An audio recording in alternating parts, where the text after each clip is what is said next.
It is that time of year. You have purchased all of the sweaters you could from TJ Maxx or Ross.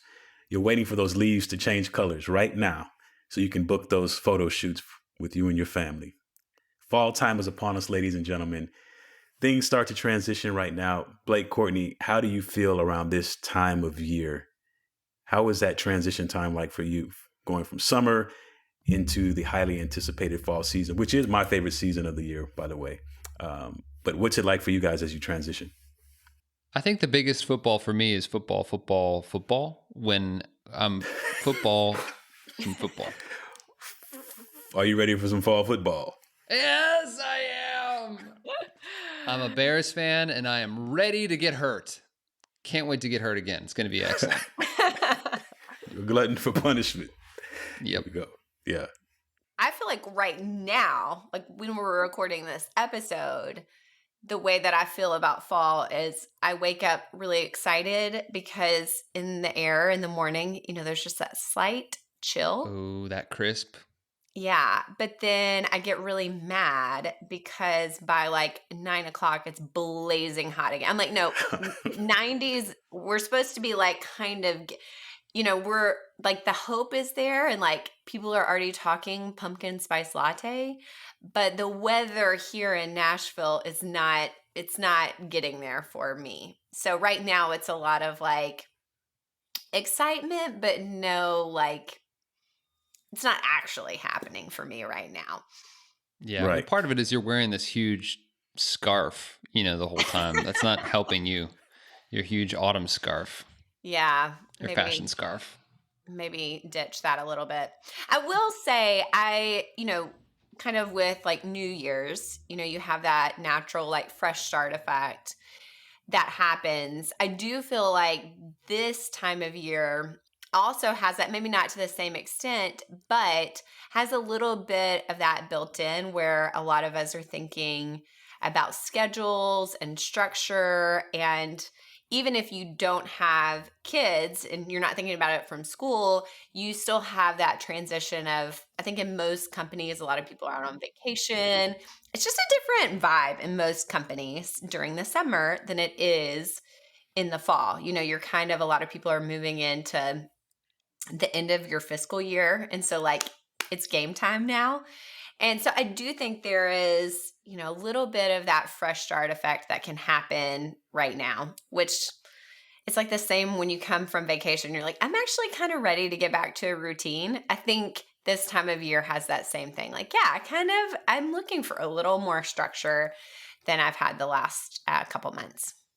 Which means it's a great time to restructure. That's what I found myself doing, is looking at, as schedules are getting a little bit more normal and my clients, like they're done with all their different vacations and looking for more consistency, I'm seeing the fall as this time to take a look at those things. Like, it's not the new year, like you said, but it is a great time to just reevaluate, what do I need to install to help me finish this year strong? So even though it's still, it's just barely fall, my head kind of goes, oh, wow, the year, there's only so much time left. How do I want to show up for the rest of this year?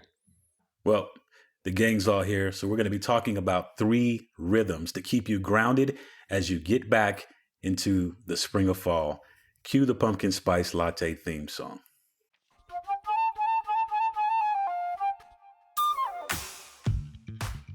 Welcome to another episode of Focus on This, the most productive podcast on the internet, so you can banish distractions, get the right stuff done, and finally start loving Mondays. I'm Verbs, here with Courtney Baker and Blake Stratton. Happy Monday to you all. Happy Monday to you both. I feel like I'm workshopping some dance moves to the beginning and like none of them are working right now. So feel free to provide some suggestions. That was a nice one though, which you just, that's... Yeah. What is this called? I'm sure there's a move for that. Depends what era you grew up. This would almost be we used to call this the Reebok. I don't know if that's if we could say that on the podcast. If But that's the Gen X version, or what are exactly. the cool Gen Zers calling it? We probably should check. Yeah. If you aren't watching on YouTube, you should come check it out, and you can see our dance moves and help us get a dance move for our A intro. signature move. Yeah. That's Yeah, what this is missing. People have been saying exactly. it. I've been saying it. Verbs has been saying it. That's clearly what's missing. That will be the thing. When we have the signature dance move, that will be the missing link. And people go, now this truly is the most productive podcast on the internet. Let's get it done. One stop shop. Maybe some of the things we're talking about today could help us get this locked down. Well, we are talking about Absolutely. rhythms. Ah, I see what you did there, Blake. See what I'm talking about here. This guy is good. The first rhythm, after, of course, you've reintroduced your signature dance move so that all your coworkers and your family know, hey, I'm serious about my productivity, as you can tell from my dance moves. The first rhythm to take a look at, implementing a morning ritual. Now, the good news is whether you say, oh, yeah, morning ritual, I've got one, or, oh, I don't have one, I know I should do one. You already do have one. It's just probably a little jumbled, especially if you're coming out of a season of, hey, we went on vacation this week. I'm catching up on a bunch of stuff this week. We're traveling over here for that. Fall is a perfect time to think about, how do I want to set the tone for the rest of my day?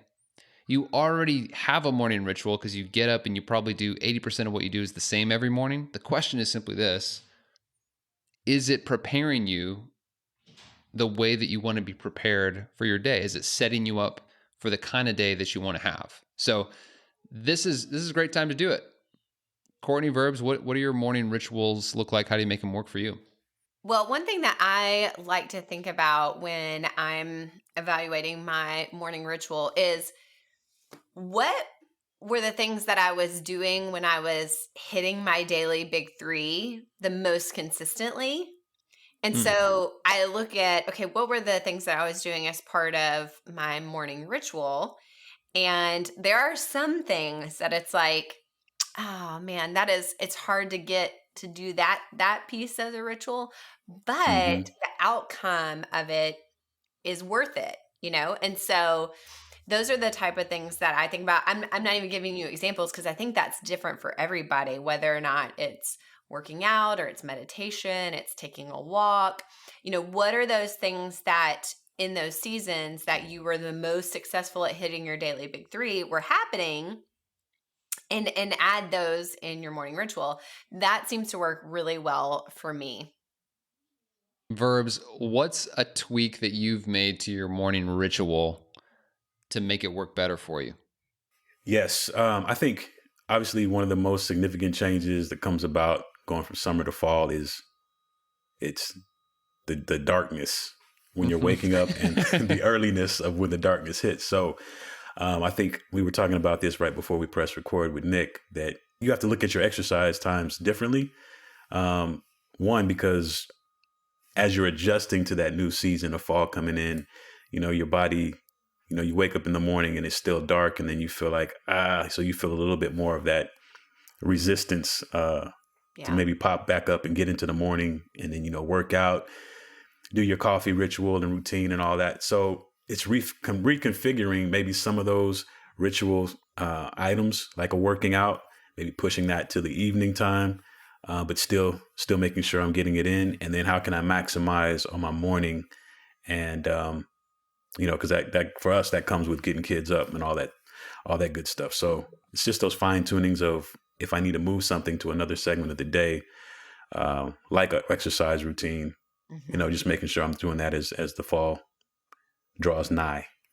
When I'm working with people on their morning routine or their morning ritual, the challenge a lot of people find is when they start getting in the headspace of, oh, I'm going to change my morning ritual, they end up with a list of like 20 different things. Well, I heard that I should be doing this, and I'd love to be able to exercise and do this and do this and do this and all these different things.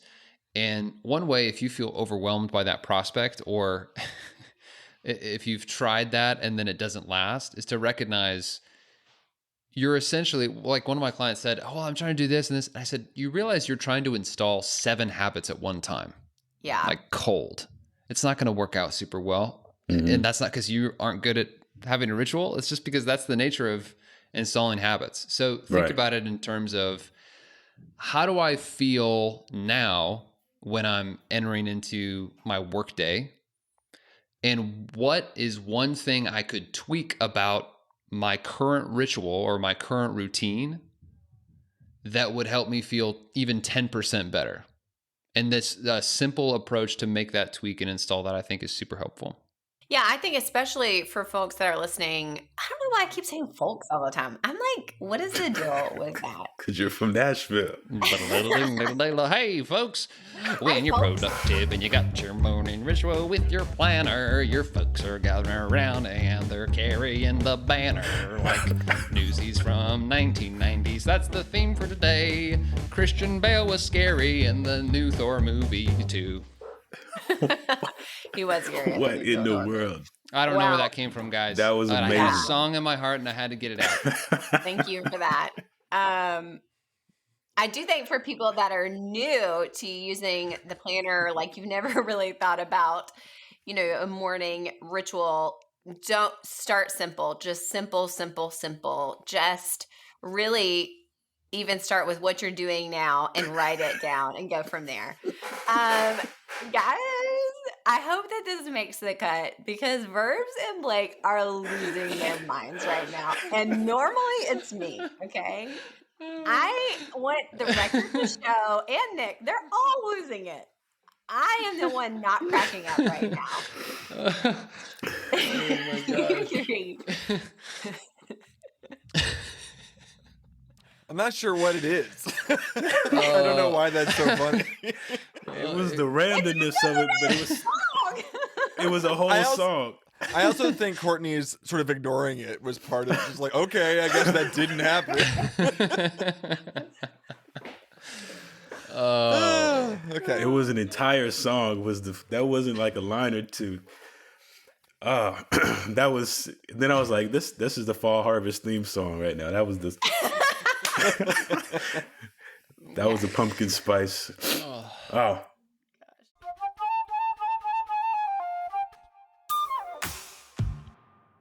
So again, the first rhythm for helping you reset this fall is implementing a morning ritual or updating your morning ritual. Rhythm number 2 is setting your daily big 3. This actually might be something that you even decide to include as part of your morning ritual. I think the 3 of us, and maybe all 4 of us on this podcast, do this at different times, but that might be, I do mine as part of my workday shutdown. Blake, I know you do yours as part of your workday startup. I can't remember. Now that I was so confident until like 0.2 seconds ago. Nah, that's because I kind of do it both. I do it in my workday shutdown, but then I actually write it in my planner. I confirm. I suggest in my workday shutdown, and then upon further evaluation in the morning, I reconfirm and commit it to paper. Okay. And then Verbs, I feel like your workday startup. That is correct. All right. And then Nick, I'm going to say you are workday startup as well. Nope. I'm a workday shutdown. Yes, I should have known, Nick. You and I were just like twins. We're always twins. I should have just said, what do I do? That's what Nick knows. Okay. So you may want to think about, it might be part of your morning ritual, but part of resetting this fall is you need to define the win for your day. So as you're resetting, it really helps to get back to these basics and deciding, okay, what is the win going to be for today? And your daily big 3 is the tool that does that for you. Again, everybody has tons of tasks. We all have never-ending to-do list. And so getting that done ever and totally checked off in one day is nearly impossible. And so what we've got to do is figure out what are the most important things for me to pursue today and get those done first. The rest of the to-do list, just going to keep growing. It's going to be there tomorrow. But as you're thinking about these rhythms, make sure that you are setting your daily big three. Setting a big three is hard to do when you feel like it's pointless. But we're lying to ourselves if we don't realize that so much of our actual productivity in terms of consistently doing the right things in the right way is dependent upon our psychological or our heart state, our emotional state. And when you set a big three, goes back to when I first started using the planner. I started setting a big three, and I did not get anything, quote unquote, more done when I started doing that. But what changed was I started sleeping better at night. And I started sleeping better at night because psychologically, I had defined a reachable goal for the day that I said, this is what's most important to me today. And I could check those things off and say, that's what the win is. Yeah. And if you can do that consistently, especially when there's way too much to do and you're feeling overwhelmed, maybe you don't get all the logistics of things done, but you start feeling significantly better internally, physically, emotionally. And when you feel better, you will perform better. Give it a long enough time horizon, your life will change. So it seems small and it may seem insignificant because it's not going to help you accomplish more items today by setting the daily big three, but it's very important from a rhythm standpoint. And that's what we're talking about today is important rhythms that you can install or reinstall to make the back half or the last part of this year really, really great for you. I want to comment on something real quick because I think Blake might have just offered to upgrade to what we said we were doing previously when we said, when do we set our daily big three? On the day of or the night before? But this whole sleep factor is an interesting comment because if you get better sleep because you've already established and identified what those daily big three are for the next day, it actually added to your quality of sleep. That there may be something there worth experimenting. I may try that myself, but yeah, that was a good word right there.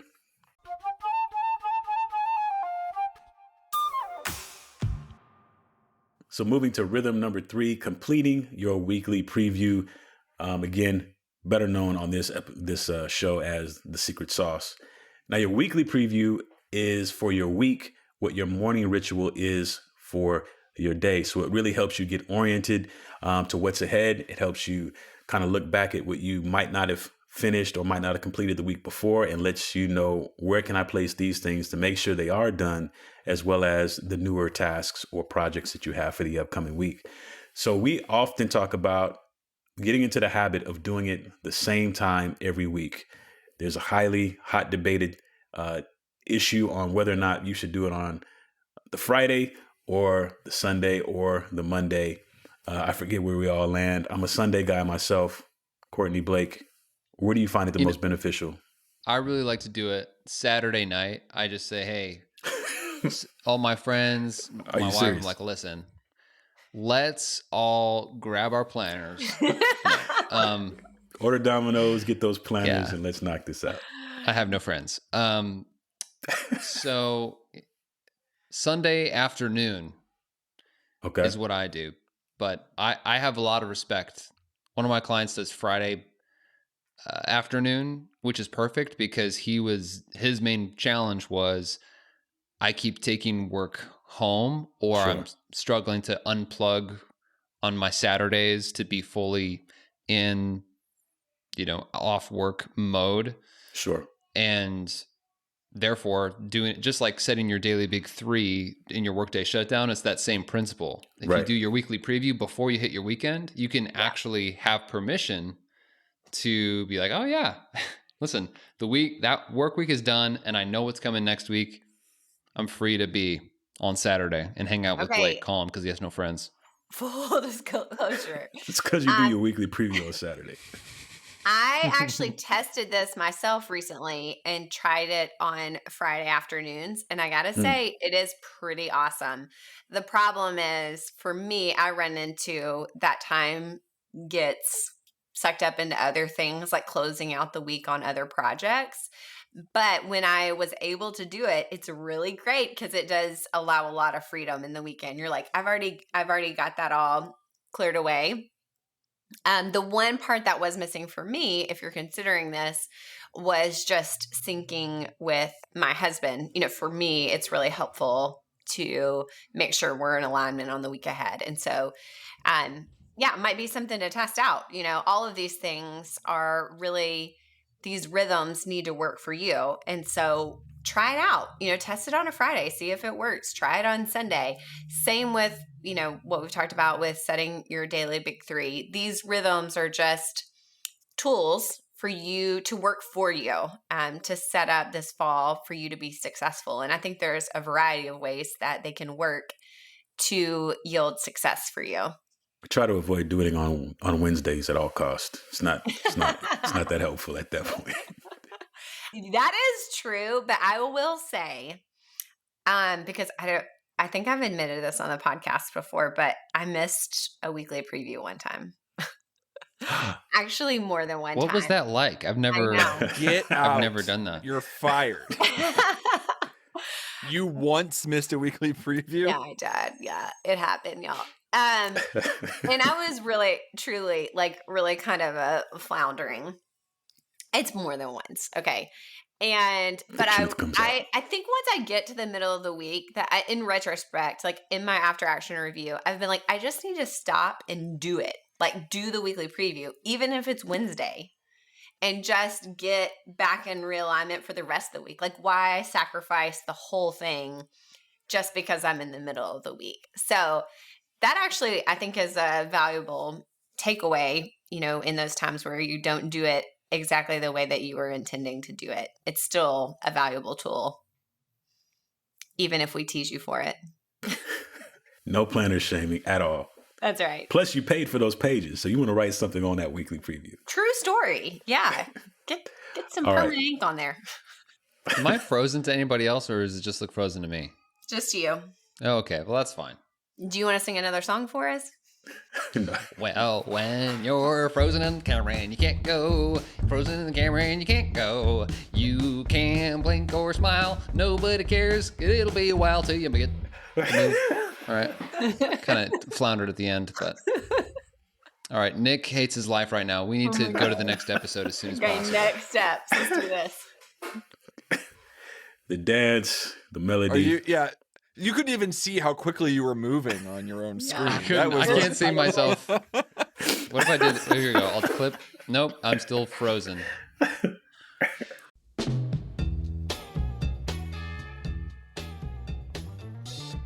So today's tip to level up your focus is to take 15 minutes to reevaluate your morning ritual.